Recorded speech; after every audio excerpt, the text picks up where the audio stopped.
Welcome to the Ask Dr. Deanna show. I'm Dr. Deanna Holgren, your host.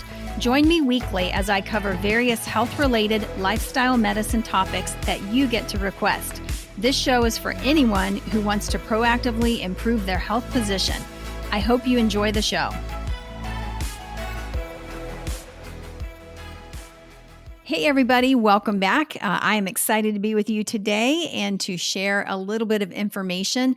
A big question that I have to pose for everybody today, and that is, could my personal care products, skincare products, etc., be contributing to my weight gain? And today we're going to answer that question. We're doing a little series, if you will, on weight management. One of my favorite topics, just trying to help people manage their weight and be as healthy as they possibly can be. And one of the things that came to my attention many years ago, gosh, it's probably been maybe even between 15 and 20 years ago, was this whole concept of what I call toxin awareness. And it was basically this understanding. I started reading some research and realizing that there were a lot of compounds in our environment through a variety of products that we use, et cetera. We'll go into that in a minute. But basically, a variety of products that would contribute to poor health. And specifically, they would contribute to poor health because they were endocrine disruptors. And so one of the things that I realized as I read a lot of the research was that there were these chemicals that would be absorbed into the body, or that possibly we would consume as humans, and even fish would be exposed to. And that basically those chemicals then would become endocrine disruptors, leading to issues with infertility, leading to issues with lower sperm counts, all of those sorts of things, which obviously, is very damaging when you look at, the big picture. But we also came to find out that a lot of those chemicals actually were contributing to weight gain as well. Many of them fall into a class that we call obesogens. And this is going to be kind of a part one, part two. So you're going to definitely want to plug in next week to hear a little bit more about obesogens and more specifically what chemicals would fall into that category and where those exposures. But today we're going to focus primarily on this whole toxin awareness thing. And so one of the things that I realized with this, research that I was reading, there was a study that was done on teenage girls, and they were looking at teenage girls who used makeup on a regular basis, on a daily basis. And one of the things that they found was that there were levels of these chemicals that would be in the makeup, and the levels of chemicals in their blood, in their urine. So researchers tested their blood, tested their urine, and found these alarmingly high levels of chemicals. And the endocrinologists who were doing the study basically said, this is a problem because for most women, these chemicals are endocrine disruptors, and they're actually going to end up in the ovaries, in the testes, and will absolutely contribute to infertility. Another study that I looked at was one that had to do with fish, smallmouth bass fish, in the Potomac River. And basically what the scientists were looking at was the fact that these fish were male fish who actually had the ability to produce eggs, which is a female fish function. And so they were male fish that were being feminized. And the researchers concluded that it was because of the chemicals, the feminizing chemicals that were actually being dumped into the river via birth control pills, pretty much anything that we consume as humans on a regular basis, that's going to make its way out into waterways, et cetera.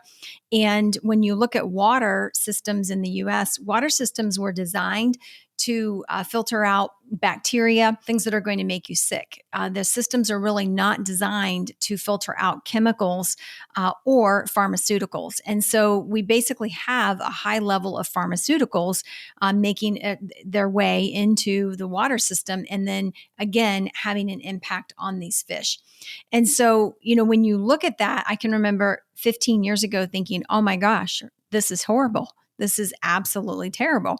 During that time, we were really kind of keying in on the fact that autism rates were just skyrocketing in the US and so many other things. And so it became important to look at the environment and to see, what are our exposures? What are we doing? What can we possibly do to reverse this, to make a change? And so I know at that point in time, it was probably more like 20 years ago. So as a young mom, at that point, I can remember thinking, oh my goodness, here I have been using products that I thought were okay. I mean, I did a lot of training in dermatology offices as a physician. And so I thought these products were okay. But what I realized was that they had a high level of toxicity in them, a lot of chemicals. Many of those products have been pulled off the market at this point. But those chemicals, you basically put that on your child's skin, a baby's skin or a young child's skin is much more it's just a lot easier to get chemicals into their body through the skin than it would be for an adult, for example. Even though as adults, we do use plenty of medications that are delivered through transdermal route. Things like blood pressure medicines, nitroglycerin, birth control medications, pain medications, you name it. There are ways to get that product into your body via the skin. Then you stop and you think about a child, a baby or a young child. The skin it's so much easier for things to pass through. And so here they are, using products that were marketed for children, but yet had this super high toxicity level. So has that contributed today, not only to infertility, but has it also contributed to some of the obesity problem that we see? And what some of the studies are saying is that, yes, these toxic chemicals do contribute. Many of them are, again, fall into this category that we call obesogens. I believe that many times when a toxin enters into a cell, your body is resilient and it's going to try to figure out a way to protect itself. One of the ways that it does that is it will take toxins, et cetera, inside of a fat cell, for example. Okay, so a toxin gets into a fat cell, and then the next thing you know, that fat cell is inflamed. It's inflamed. The body might even try to pull water inside of that fat cell to try to dilute that toxin out, that sort of thing. And so what can happen is, you can end up with fat cells that, kind of become tender. So fat shouldn't really hurt.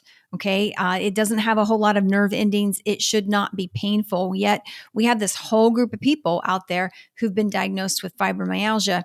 And anybody who has fibromyalgia will tell you that it hurts along the back of their arms. It hurts if somebody hugs them. And it is basically, in a sense, their fat that is hurting.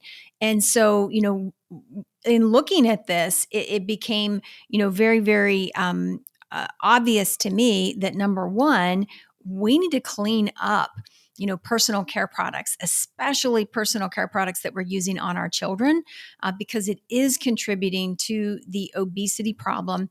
It's also contributing to the toxicity problem, to the endocrine disruptors.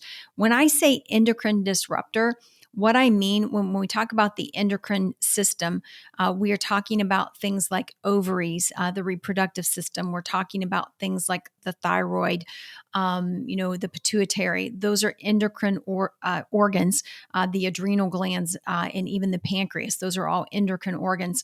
And so endocrine disruptors mess those systems up so that we're not functioning the way that we should.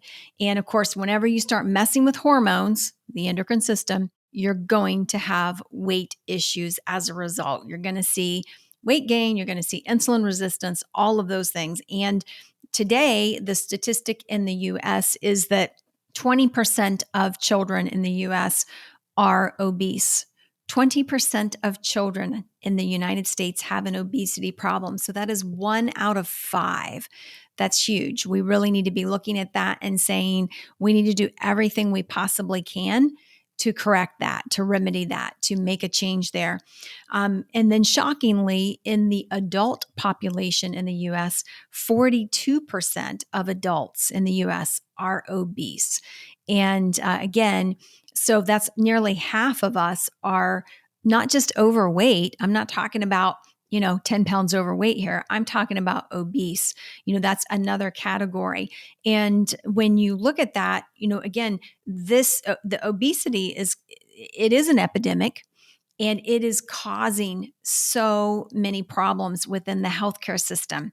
When you look at these astronomical rates of, heart disease, of diabetes, of hypertension, of high cholesterol, of cancers, et cetera, all of that, okay, like the number one thing that we could do to help, manage healthcare, the number one thing, the thing that could have the biggest impact would be weight management, getting our weight under control with a healthy BMI, and basically, looking at everything that we do, and knowing that even something as small as changing our personal care products, going for a clean brand, partner with a clean brand. That's what I did 20 years ago. I found a brand that I thought, oh my gosh, this is fantastic. They've got a transparent ingredient policy. They don't allow all these harsh chemicals, all these things. This is what I'm going to use on my children. And I made that decision, committed to it, and continued with that because I knew that in the long run, it was going to be healthier for them, not just from the standpoint of obesity, not just from the standpoint of endocrine disruptors, but even from the standpoint of cognitive development, and just knowing that, that I wanted my children to have the very best, possible, just environment in which to grow and develop cognitively, to be able to be the best version of themselves that they could possibly be. And this comes into that. It absolutely makes a difference there. So next week, we are going to talk about obesogens specifically. We're going to talk about obesogens and how that contributes to insulin resistance. If you did not get to listen to last week's episode, I talked about insulin resistance, and specifically how insulin resistance will contribute to weight gain. So I hope that you found this helpful. Definitely worth taking your time to research a good brand, a clean brand, and to jump on that bandwagon, make a change, especially with the holiday season is near, and people are going to be out there. They're going to be buying personal care products, gifting personal care products, that sort of thing. And what a great time to look at doing something healthy and clean. Even when I think about the candles that I use, I want soy based. I want cotton wicks. I don't want to be putting lead in the environment. So even things like that make a difference. It's a small thing, but it adds up to big changes over time. And we all want to be as clean and as healthy as we possibly can be. So thanks so much for joining me. I hope you'll plug in next week and learn more about obesogens.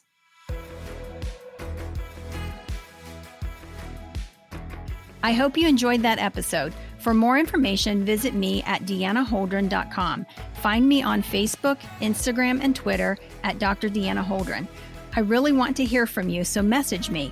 I love taking your messages and creating topics from them. Please rate, review, subscribe, and share my show with those who have an interest in health and wellness. Thank you for tuning in, and see you next week.